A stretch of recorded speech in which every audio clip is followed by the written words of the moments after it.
আপনি দেখবেন যে এখন সামনে কমিটি হবে দেখে পল্টনে বিএনপি অফিসের যে ভিড়, সেই জায়গায় বিএনপির এজেন্ডার বাইরে ছাত্রদল শিক্ষার্থীদের পক্ষে থাকবে, এই জিনিস কখনোই হবে না, তারা পারবে না।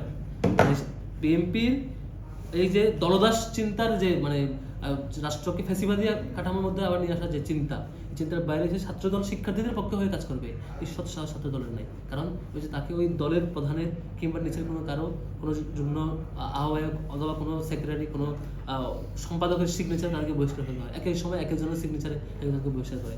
ছাত্রদল তো নিজের কন্ট্রোল এই সুতোর নিয়ন্ত্রণটা থাকে এই ঘড়ির বিএনপির হাতে। সুতরাং এটা হতাশাজনক। ছাত্রদলের উচিত ছিল যে তারা শিক্ষার্থীদের ম্যান্ডেটের জন্য শিক্ষার্থীদের জায়গায় এই যে রাষ্ট্রকে ফ্যাসিবাদী কাঠামো নিয়ে যাওয়ার যে আবার চিন্তা, পিএসসি কন্ট্রোল নেওয়া মানে কি, শিক্ষার্থীরা চাকরি ঠিকঠাক পাবে না।